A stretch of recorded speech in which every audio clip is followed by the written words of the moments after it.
Yo guys, balik lagi sama aku Fendi, Super Cepu. Di video kali ini gue udah kedatangan salah satu pesaing beratnya Xiaomi, yaitu Realme dengan HP flagship terbarunya Realme GT. Apakah HP ini bisa menyaingi HP-HP unggulan Xiaomi kayak Mi 11, K40 Pro? Gak usah pakai lama, langsung aja kita cus ke kontennya.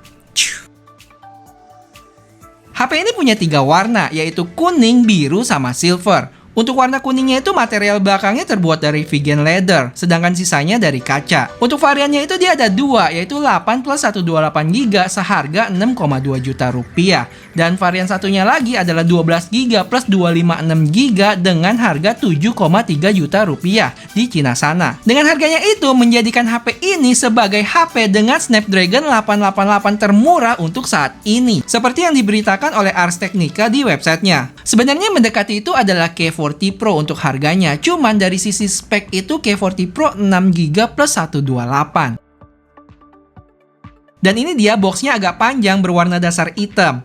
Menariknya, sisi atas sama sampingnya itu menyatu dengan tulisan Realme gede dan logo Realme kuning di sisi satu lagi. Ada tulisan 5G juga dan GT. Di bawahnya ada barcode dan informasi tentang HP-nya. Oke, langsung aja kita unbox, dan sebelumnya makasih banget yang saranin gua kalau unbox jangan pakai gunting ini.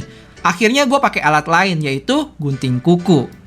Setelah dibuka ada box lagi dengan logo Realme dan tulisan yang kalau gue artikan, terima kasih YouTuber Cupu, ini ada voucher 7.000 buat beli gorengan.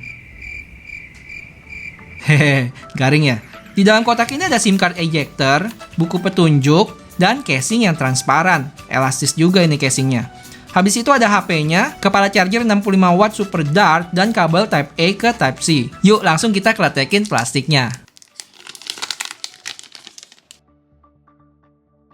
Saat dinyalain disambut dengan Realme UI 2.0 berbasis Android 11. Dan yang unik di sini adalah walaupun ini China version, tapi gue ketemu ada bahasa Indonesia loh untuk settingan awalnya. Yang mana gue belum pernah ketemu di HP China version lain. Keren. Habis itu pas gue cek storage-nya udah kemakan 20GB dari 128GB punya gue. Untuk benchmark dia dapat skor Antutu 721.000. Kayaknya ini tertinggi deh selama gue tes Antutu. Untuk Geekbench-nya 1135 single core, 3662 multicore, dan 3D Max dapat skor 5851 dengan 35 fps. Ini HP ukurannya lebih kecil dari HP-HP flagship sekarang, kayak Mi 11 dan K40 Pro. Tapi justru bikin daya tarik tersendiri karena feeling compactnya berasa dikit dengan layar 6,43 inch. Dimana kalau dibanding sama Mi 11 itu 6,8 inch dan K40 series itu 6,67 inch. Beratnya oke lah, 186 gram dengan tebal 8,4 mili. Dan untuk yang varian leathernya itu, yang vegan leather warna kuning, tebalnya itu 9,1 mili loh. Bagian belakang dari HP ini keren gue bilang, berasa kayak ada animasi-animasi cahaya biru gitu gerak-gerak. Kameranya di kiri atas persegi panjang yang kayak gitu-gitu aja sih desainnya. Bumpnya normal. Terus cukup mendatangkan fingerprint juga untuk bagian belakangnya. Untuk layar depannya udah Gorilla Glass 5 dengan kamera selfie di kiri atas dot display. Dapat screen protector bawaan juga. Framenya plastik dan belakangnya dari kaca. Untuk bezelnya cukup oke sih, cuman bagian bawahnya aja agak kelihatan dikit. Di bagian kanan ada tombol power dengan garis kuning, di bagian kiri ada volume dan SIM card slot yang dual, tapi sayangnya nggak ada slot memori. Di atas ada mic dan di bawah ada headphone jack, mic, Type-C port, dan speaker. Oh ya, ngomong-ngomong kalian tahu nggak sih apa itu vegan leather? Yuk kita coba googling dulu. Di sini dikasih tahu kalau vegan leather itu adalah material yang menyerupai kulit tapi bukan kulit asli binatang. Jadi bisa dari tumbuh-tumbuhan atau material buatan kayak plastik. Makanya namanya vegan atau dari kata vegetarian gitu. Gimana? Udah tahu dong? Kalau bermanfaat bisa tinggalin like dulu ya. Lanjut cus kita ke spesifikasinya. Kita mulai dari layarnya yang punya ukuran 6,43 inch Super AMOLED Full HD+, 120Hz, 360Hz touch sampling. Tingkat kecerahannya agak kurang ya untuk level flagship dengan 1000 nits. Dari sisi performance dia udah dipersenjatai oleh Snapdragon 888 dengan pabrikan 5 nanometer, Adreno 660 dengan LPDDR5 dan UFS 3.1. Sama dia punya sistem pendingin baru yang namanya 3D Tempered Liquid Cooling, yang katanya bisa turunin temperature sampai 15 derajat. Wah, menarik nih. Nanti kita coba ya pas tes gamingnya. Dari sisi baterai berkapasitas 4500 mAh dengan 65 watt fast charging. Diklaim 100% dalam 30 menit. Sayangnya nggak ada wireless charging. Untuk spesifikasi kameranya, dia punya 64 megapiksel main kamera, 8 megapiksel ultra wide, 2 megapiksel makro, dan untuk kamera selfie-nya itu 16 megapiksel. Untuk spek lainnya itu dia udah dual speaker plus Dolby Atmos, 5G, in-display fingerprint, NFC, sama yang tadi gue bilang 3,5 mili jack. Dan HP ini nggak ada IP certification sama nggak bisa tambah memori. Ini dia hasil suara speaker dari Realme GT.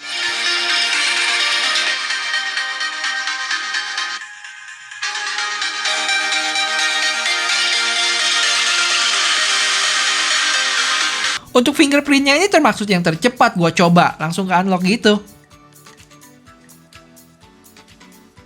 Untuk kamera apps-nya dia ada night mode, video, foto, portrait, 64M, sama more. Dan more-nya itu ada dual video, movie, expert, makro, dan lainnya. Dan resolusi video di kamera ini mentok di 4K 60 fps kamera belakang. Kamera depannya itu di 1080p 30 fps. Dan ada sedikit keanehan di sini. Jadi kalau gue pindahin dari 30 fps ke 60 fps, jadi kayak ngezoom gitu, padahal masih di 1x. Sepertinya ngebug di softwarenya sih, semoga aja cepet dibenerin. Oh ya, dan di videonya juga ada mode ultra steady loh, nanti kita coba. Yaudah, langsung kita cus ke sampel video dan fotonya.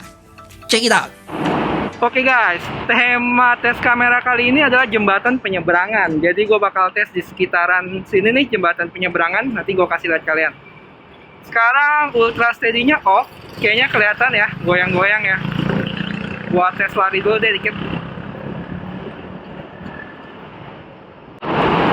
Sekarang di ultra steady udah kelihatan bener-bener nggak terlalu banyak goyang ya, tapi jadi lebih ke crop in nih. Gue coba lari dikit. Oke, lumayan ya. Tuh, gimana guys? Di muka gue lumayan fokus ya, detailnya dapat banget. Cuman sekelilingnya jadi nggak ada gitu detailnya. Oh iya, sampai lupa kasih tahu. Jadi jembatan penyeberangan ini ada jalan pintasnya gitu guys. Kalian bisa pakai sini atau naik tangga langsung tuh ke sono. Sekarang zoomnya. Oh ya, ini 1080p 30 fps ya. Dan ini sekarang tes kamera belakang 4K 30 fps. Ini dia guys jembatan penyeberangannya.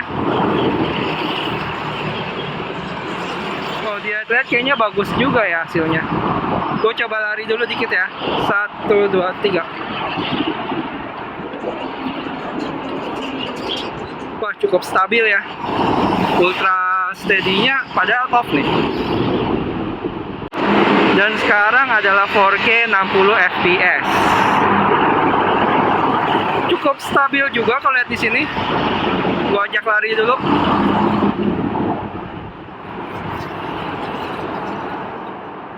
Wah, mantap ya, mantap. Oke, lanjut.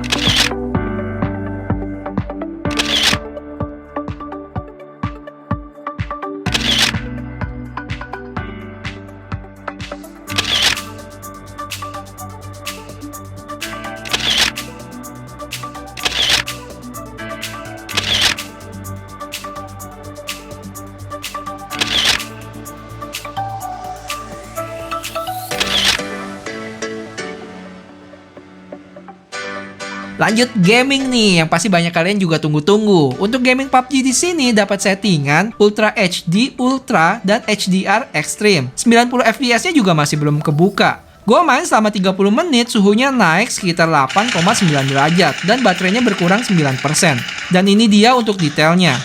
Kalau gue bandingin sama hasil tes K40 Pro kemarin, cukup kelihatan ya perbedaannya. Gue jadi bener-bener penasaran, kayaknya masih diaduin nih HP-nya. Yang setuju komen ya di bawah. Dan untuk pengalaman main gamenya itu lancar-lancar aja, nggak berasa ada frame drop waktu main klasik dan deathmatch. Untuk gyronya juga cukup responsif, seperti yang bisa kalian lihat.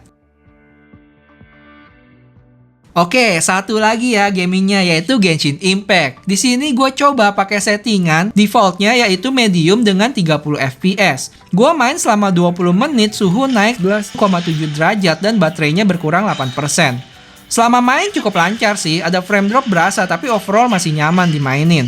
Habis itu gue lanjut main 5 menit lagi dengan settingan rata kanan 60 fps. Hasilnya baterai berkurang 3% dan suhu sekarang 43,4 derajat. Grafiknya cukup mulus ya, 60 fps dan efek-efek dari yang kita naikin settingannya berasa banget. Keren.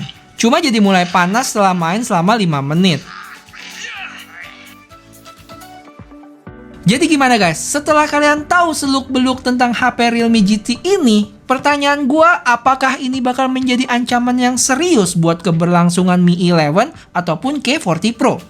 Yuk kita diskusi di kolom komentar ya, kalian kasih tahu gue berserta alasannya. Terakhir gue cuma mau bilang gue takjub banget ya sama kalian semua yang udah support channel ini, buat yang like, comment, share, sama subscribe juga. Dan sekarang udah ada di 75.000 subscribers, dan semoga bisa semakin mendekatkan kita sama target ini ya. Wah, makasih banyak ya semuanya. Ya udah segitu dulu videonya, bantu like dan subscribe buat yang belum, oke? Dan kalau memungkinkan, tolong di-share juga. Sampai ketemu di video selanjutnya. Bye-bye. Pertanyaan gua, apakah HP ini bakal menjadikan ancaman?